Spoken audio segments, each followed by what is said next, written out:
తెలంగాణ బీజేపీలో అంతర్గత వార్ ఇప్పట్లో చల్లారేలా కనిపించట్లేదు. ఎంపీ ఈటెల రాజేందర్ తాజాగా చేసిన వ్యాఖ్యల తర్వాత బీజేపీలో ఏం జరుగుతుందో అనే ఉత్కంఠ నెలకొంది.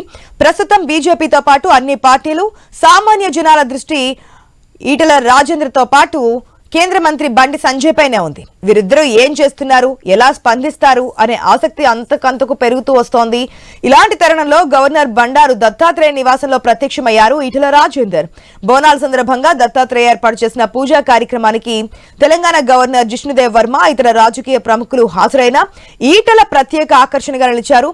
గవర్నర్ జిష్ణుదేవ్ వెళ్లిపోయిన తర్వాత దత్తాత్రేయతో ఈటెల ఏం మాట్లాడారు, ఏ అంశాలు చర్చకు వచ్చాయి అనేది ఉత్కంఠ రేకెత్తిస్తోంది.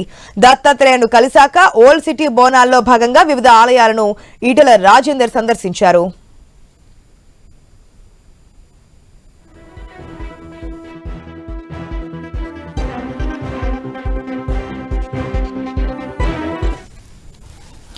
ఈటెల కామెంట్స్ పై ఇంతవరకు స్పందించని కేంద్ర మంత్రి బండి సంజయ్ ఉదయం నుంచి హైదరాబాద్ పాత బస్తీలోని బోనాల వేడుకల్లో తీరిక లేకుండా పాల్గొన్నారు.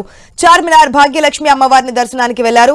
అంతకుముందు లాల్ దర్వాజా సింహవాహిని అమ్మవారిని దర్శించుకున్నారు.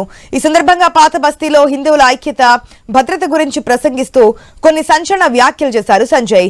సనాతన ధర్మం పరిరక్షణ కోసం ముందుండి పోరాటం చేసేవారే నిజమైన హిందువు అని పేర్కొన్నారు కేంద్ర మంత్రి.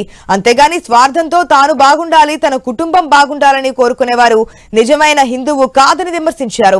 ఇలాంటి కోరికలను అమ్మవారు కూడా తీర్చలేరని అన్నారు. హిందువుల ఐక్యత కోసం బండి సంజయ్ ఈ అంశాలను ప్రస్తావించిన స్వార్థంతో కోరికలు కోరేవారు అని తన ప్రసంగంలో ప్రసంగించడమే హాట్ టాపిక్ గా మారింది. ఇప్పుడు నా ధర్మ రక్షణ కోసం, నా సనాతన ధర్మం కోసం, నా హిందూ సమాజం సంఘటన కోసం నేను ముందొచ్చి యుద్ధం చేస్తా అని చెప్పి సంకల్పం తీసుకొని అమ్మవారిని మొక్కిన వాడే నిజమైన హిందూ అవుతాడు తప్ప నేను బాగుండాలి, నా కుటుంబం బాగుండాలని చెప్పి కోరుకునే వారి ఈ కోరికను ఆ తల్లి తీర్చదన్న. అందరూ సర్వే జన సుఖినోభవంతం చెప్పి లోక కళ్యాణార్థం కాకించే ధర్మమే నా హిందూ ధర్మం.